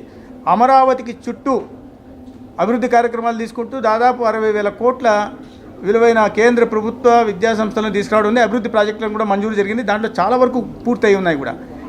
ఇవన్నీ కాకుండా అమరావతి నిర్మాణానికి 1,500 కోట్లు, లేదా గుంటూరు అండర్గ్రౌండ్ డ్రైనేజ్కి, లేదా కృష్ణా అది స్టామ్ వాటర్ డ్రైన్కి, విజయవాడ స్టామ్ వాటర్ డ్రైన్ కూడా 1000 కోట్లు ఇవ్వడం జరిగింది. సో అమరావతి ప్రాంత నిర్మాణానికి 2,500 కోట్లు ఇచ్చి, అమరావతి స్మార్ట్ సిటీగా ప్రకటించి దానికి ఒక 2,000 కోట్లు ఇచ్చి, ఇవన్నీ కాకుండా రైతులు ఒక త్యాగ నిరతితో ఈ రాష్ట్రానికి రాజధాని ఉండాలనే ఒక మంచి ఉద్దేశంతో తమ భూములు ల్యాండ్ పూలింగ్ సిస్టమ్ కింద ఇచ్చారు. కాబట్టి వాళ్ళ త్యాగ నిరతిని గుర్తిస్తూ వాళ్ళ తర్వాత తదనంతర కాలంలో వాళ్ళ భూములు అమ్ముకోవాల్సి వస్తే దాని మీద క్యాపిటల్ గెయిన్స్ ఎగ్జంప్షన్ కూడా గతంలో ఇవ్వడం జరిగింది. అంటే గోదావరి నదిలోకి వచ్చి కలుస్తున్న పారిశ్రామిక వ్యర్థాల కారణంగా క్షీణిస్తున్న ప్రజారోగ్యంపై టీకే విశ్వేశ్వరరెడ్డి చేపట్టిన ఉద్యమాలు అభినందనీయమని ఏపీ పర్యాటక, సాంస్కృతిక, సినిమాటోగ్రఫీ మంత్రి కందుల దుర్గేష్ అన్నారు. స్థానిక పుష్కరాల రేవులో జరిగిన ఈ కార్యక్రమంలో మంత్రి ముఖ్య అతిథిగా పాల్గొని మాట్లాడారు. పరిశ్రమల కాలుష్యాన్ని, అలాగే మానవ తప్పిదాల వల్ల జరిగే కాలుష్య విషయంలో water man of India Rajendra Singh, పర్యావరణవేత్త బొలిశెట్టి సత్యనారాయణను ఇక్కడికి తీసుకువచ్చి జల కాలుష్యానికి వ్యతిరేకంగా ఉద్యమాన్ని ముందుకు తీసుకువెళ్లడంలో విశ్వేశ్వరరెడ్డి కృషి బృహత్తరమైనదని వివరించారు. ఆ ఉద్యమ ఘట్టాలను ఓ పుస్తకం రూపంలో తీసుకువచ్చిన టీకేను అభినందించారు. ఈ పుస్తకంలో ఉన్న మంచి విషయాలు విద్యార్థులకు సైతం సామాజిక సేవకు స్ఫూర్తి కలిగిస్తాయని మంత్రి అభిప్రాయపడ్డారు. రాజకీయాలకు అతీతంగా అందరూ మద్దతు ఇవ్వడం ద్వారా జల కాలుష్య ఉద్యమం జనం గొంతుగా మారిందని చెప్పారు. పివి నరసింహారావు ప్రధానమంత్రిగా ఉన్నప్పుడు ఇక్కడ టీడీపీ ప్రభుత్వం ఉందని, ఆ సమయంలోనే ఎన్ఆర్సీపీ పథకం వచ్చిందని గుర్తు చేశారు. ఆ క్రమంలో ఆ పథకం క్రింద మురుగునీటి శుద్ధికి ఎస్టీపీ ప్లాంట్ మంజూరయ్యాయని గుర్తు చేశారు. అయితే వాటిని సక్రమంగా నిర్వహించి గోదావరి జలాలు కలుషితం కాకుండా ఉండేందుకు వీలుగా తాము ప్రభుత్వం తరపున ప్రత్యేక దృష్టి పెడతామని మంత్రి దుర్గేష్ హామీ ఇచ్చారు. ఇందుకు కేంద్ర నిధులతో పాటు రాష్ట్ర ప్రభుత్వ మ్యాచింగ్ గ్రాంట్ నిధులు కూడా ఆనాడే ఇవ్వడం మొదలైందని ప్రస్తావించారు. మాజీ ఎమ్మెల్సీ ఆదిరెడ్డి అప్పారావు మాట్లాడుతూ పేపర్ మిల్ రసాయన వ్యర్థాల విషయంలో ఆ సంస్థ డైరెక్టర్ జైన్ను తాను 4 రోజుల క్రితం ప్రశ్నించానని చెప్పారు. ఆ సంస్థ కార్పొరేషన్కు 6 కోట్ల రూపాయలు బకాయిలను చెల్లించాల్సి ఉందన్నారు. వెంకటనగరం ఇసుక తిన్నెలపై పేపర్ మిల్ ఏర్పాటు చేసిన ఫిల్టర్ బెడ్స్ లోతు లేని కారణంగా వ్యర్థ జలాల లోపలికి ఇమ్మడలేక పైకి పొర్లి గోదావరిలో కలిసిపోతున్నాయని యాజమాన్యానికి వివరించినట్లు తెలిపారు. ఆ సంస్థ ప్రజల్ని లెక్క చేయడం లేదని ఆరోపించారు. గోదావరిలో ఉన్న నాచు, చెత్త చెదారాలను తొలగించేందుకు త్వరలో కార్పొరేషన్ కార్యాచరణ చేస్తుందని హామీ ఇచ్చారు. ఈ సమావేశానికి గోదావరి పరిరక్షణ సమితి అధ్యక్షుడు టీకే విశ్వేశ్వరరెడ్డి అధ్యక్షత వహించారు. ఈ సమావేశంలో డాక్టర్ కర్రి రామారెడ్డి మాట్లాడుతూ ప్రజలు తమ ఆరోగ్యం పట్ల తగు జాగ్రత్తలు తీసుకోవాలని, లేకపోతే అనారోగ్యానికి గురవుతారని అన్నారు. మాజీ ఎమ్మెల్యే రావుతు సూర్యప్రకాష్ రావు మాట్లాడుతూ విశ్వేశ్వరరెడ్డి ప్రజలకు గాను ఏమైనా అన్యాయం జరిగితే ముందుండి వాటిని పరిష్కరించేంత వరకు కృషి చేస్తారని అన్నారు. ఈ సందర్భంగా భిక్షాటన చేసే వారికి, యాచకులకు 200 రగ్గులు పంచిపెట్టడం జరిగింది.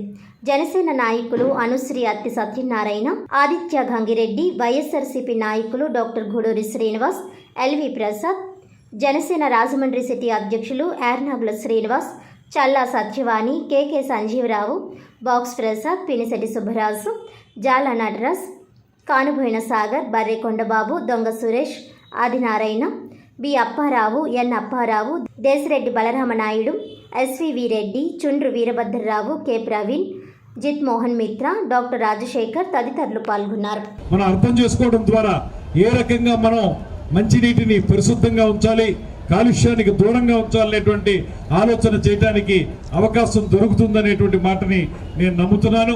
అదేవిధంగా గతంలో గంగా యాక్షన్ ప్లాన్కి ఏ రకంగా అయితే ఆ రోజుల్లో చేశారో అదేవిధంగా నేషనల్ రివర్ కన్జర్వేషన్ ప్రోగ్రామ్ అని చెప్పి పివి నరసింహరావు గారి టైంలో అప్పుడు తెలుగుదేశం పార్టీ అధికారంలో ఉంది ఇక్కడ రాష్ట్రంలో కూడా.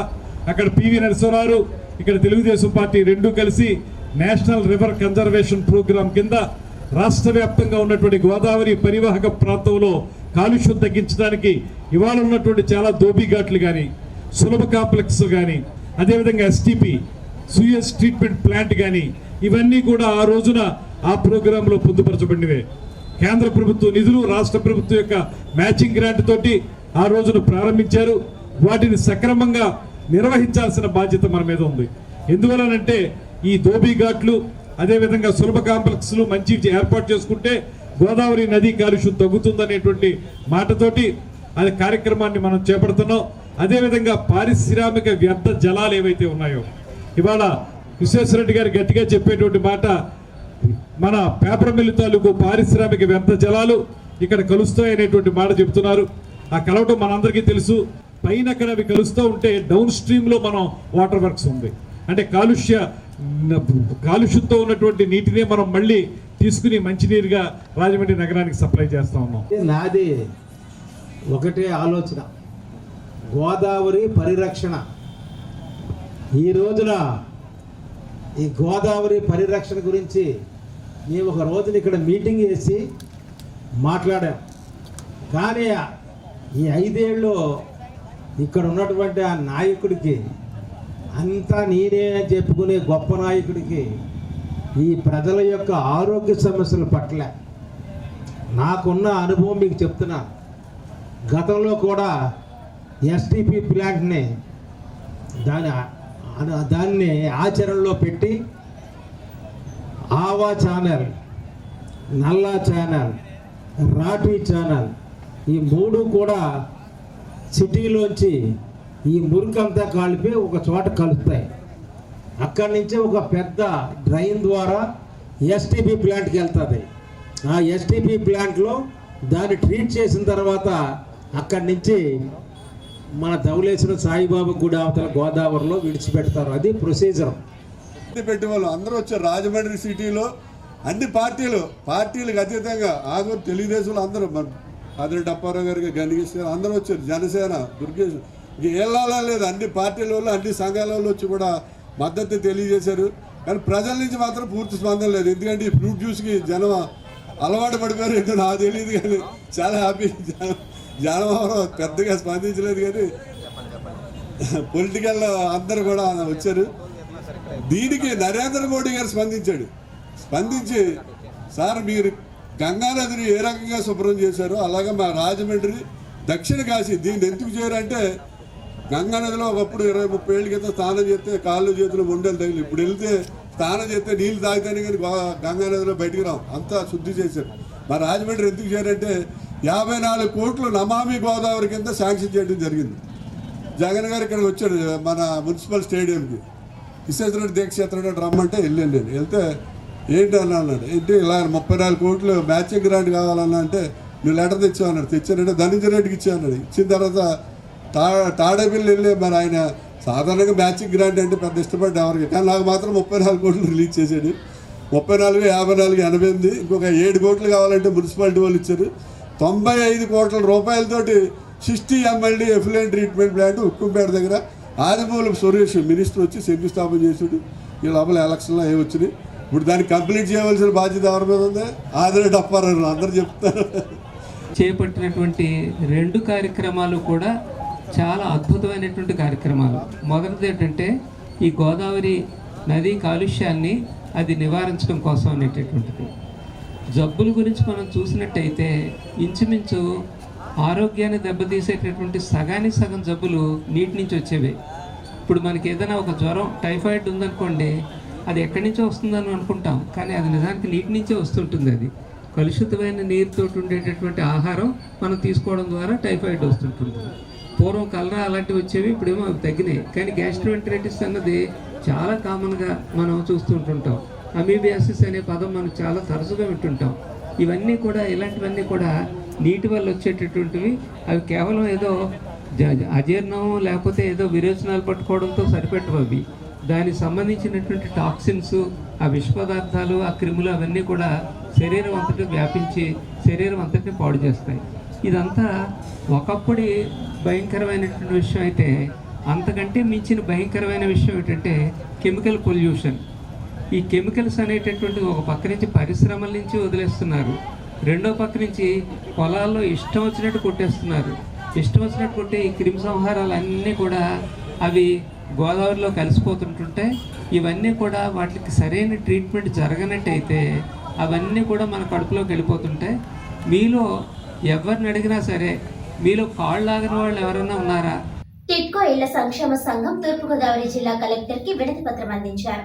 ఈ సందర్భంగా వారు మాట్లాడుతూ, 1 దేవుడి గుడికి స్థలం, కమ్యూనిటీ హాల్ నిర్మించుటకు డ్రైనేజీ సిస్టమ్ కావాలని తెలిపారు. క్లారిటీ ట్యాంకులు లీకేజీ చేయటకు ప్రతిరోజు మంచినీళ్లు సరఫరా కావాలని తెలిపారు. వైద్య సదుపాయం కావాలని తెలిపారు. తూర్పుగోదావరి జిల్లా TNTUC Gudivada Venkateswararao, vice president, Telugudesam vice president కలెక్టర్ను కలిసి మాట్లాడారు. ఈ సందర్భంగా కలెక్టర్ సానుకూలంగా స్పందించారని తెలియజేశారు.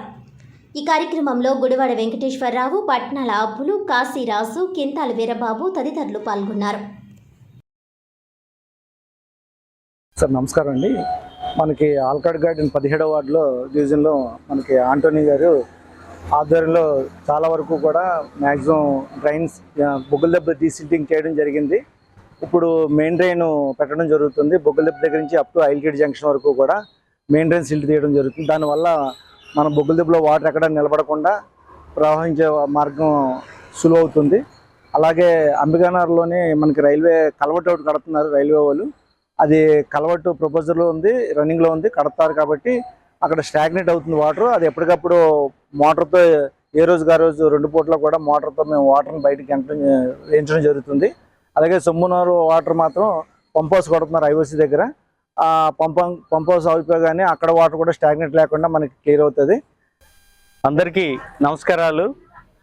ఇది స్థానిక 17వ వార్డు డివిజన్లో ధవళేశ్వరం వెళ్ళే రోడ్లో 144 వ్యాంబే గృహాలు, ప్రభుత్వ గృహాలు ఉన్నాయి. ఇక్కడ వీళ్ళు ప్రజలకి ప్రధాన సమస్య ఏంటి అంటే వాళ్ళు చెప్పేది, గత ఎలక్షన్స్కి ముందు మన చిన్న గోరంట్ల బుచ్చి చౌదరి గారికి తెలియపరిచారు. అలాగే ఇక్కడ మెయిన్ ప్రధాన సమస్య ఏంటంటే డ్రైనేజు. ఎక్కడికక్కడ ఈ ప్రజలు వాడిన వాటర్ అవుట్పుట్ లేక ఓన్లీ ఇన్పుట్టే ఉండి ఇది బయటికి వెళ్ళే మార్గం లేక ఇక్కడ స్టక్ అయిపోయి ఆ దురాసనతోనూ చాలా ఇబ్బందులకు గురి అవుతున్నారు. అలాగే ఆ కుళ్ళు కాలువ వాటర్ వల్ల దోమలు, అలాగే పిల్లలకి దర్దులు వచ్చే, జ్వరాలు వచ్చే సమస్యలు ఎదుర్కొంటున్నారు. ఇది మన స్థానిక రాజమండ్రి రూరల్ శాసనసభ్యులు గోరంట్ల బుచ్చి చౌదరి గారికి దృష్టిలో పెట్టడం జరిగింది. ఆయన ఒకటి తర్వాత ఒకటి మొత్తం డ్రైనేజీలు ఇక్కడ ఉన్న వీళ్ళు చెప్పిన ప్రధాన సమస్యలు పూర్తి చేయించుకొస్తున్నారు. వారికి ధవళేశ్వరం వారు పంచాయతీ సిబ్బంది వారికి, ఇక్కడ ప్రజలకి అందరికీ సహకరిస్తున్న వారందరికీ నా యొక్క ధన్యవాదాలు. ఎఫ్సి గోడౌన్స్ పక్కనే ఆర్ఎస్ నగరం, ఆర్ఎస్ నగరం. మాకైతే వాతావరణం అయితే ఏం బాగోలేదండి. కాలువలు అవి చాలా చండాలంగా ఉంటున్నాయి. దోమలు, వర్షం వచ్చిందంటే నీరు ఇంట్లోకి వచ్చేస్తుంది. అది అయితే ఎవరు పట్టించుకున్న వాళ్ళు అయితే లేరు. యాంటోనీ గారు వచ్చి మధ్యలో చూస్తున్నారు. కొంచెం ఇవన్నీ కాలువలు అవి పట్టించుకుని కట్టింటే బాగుంటుంది. తాగే నీరు కూడా అందులో 2 కలిసిపోయి పిల్లలకి ఎలర్జీ, అది చాలా దారుణంగా ఉందండి పరిస్థితి అయితే చెప్పలేకపోతుంది. చాలా బాధపడుతున్నాం. 144 పంపులు పిల్లలతో అట్లా దోమలు, నీరు వెళ్ళి మార్గం లేదు. పాములు గట్ట వచ్చేస్తున్నాయి. నీళ్ళు అవి కలిసిపోతున్నాయి మంచి నీళ్ళలోని. చాలా ఇబ్బందులు పడుతున్నాం. కుర్రోళ్ళు, పెద్దోళ్ళు అందరమే రోగాలు వచ్చేస్తున్నాయి. బాగుంటలేదు. కొత్త పట్టించుకొని మాకు ఈ కాలం శుభ్రం చేయించాలా. అది మాకు నీరు వెళ్ళి మార్గం. ఆర్ఎస్ నగర్ బాంబే గృహాలండి. 144 ఇళ్ళకి ఇబ్బంది ఏంటంటే మెయిన్ కాలువ అండి. కాలువ చాలా ప్రాబ్లం అనమాట. అసలు ఎప్పటి నుంచో గత 10 సంవత్సరాలు 15 సంవత్సరాల నుంచి జనాలు ఇలా ఇబ్బంది పడుతున్నారు. కానీ ఎవరు ఏం పట్టించుకోవట్లేదు. యాంటోనీ అన్నయ్య గారు వచ్చి ఇలా చేస్తామమ్మా అని చెప్పారు. కాలువ అవి క్రక్లైన్ అది తీసుకొచ్చి అన్ని శుభ్రాలు చేస్తున్నారండి. ఒప్పందం చేసి అవన్నీ చేస్తామండి అని చెప్పేసి అన్నారండి. మెయిన్ కొళాయిలు కూడా అండి, కొళాయిల్లోకి చిన్న చిన్న పురుగులు అవి వచ్చేస్తున్నాయి. మెయిన్ ప్రాబ్లం అదండి. మాకు మెయిన్ కాలువలు నీళ్లు తాగే నీరు బాగలేదండి. వార్తలను ముఖ్యాంశాలు మరోసారి. రానున్న 2027 గోదావరి పుష్కరాలు నాటికి ఈ ప్రాంతాన్ని సమగ్రంగా అభివృద్ధి చేస్తాం. పర్యాటక పరంగా ప్రపంచ పర్యాటకులు ఆకర్షించే విధంగా తీర్చిదిద్దుతాం. ప్రజాప్రతినిధులు అధికారులతో కలిసి ఈ ప్రాంత అభివృద్ధికి శ్రీకారం చుట్టడం జరిగింది. పర్యాటక శాఖ మంత్రి కందుల దుర్గేష్.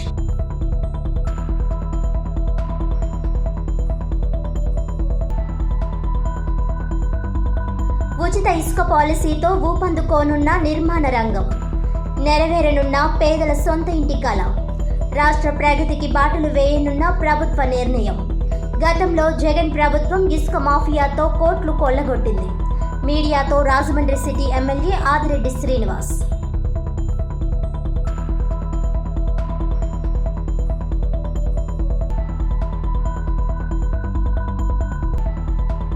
రాత్రిపూట ఇంటి నేరాలకు పాల్పడుతున్న ముద్దాయి అరెస్ట్.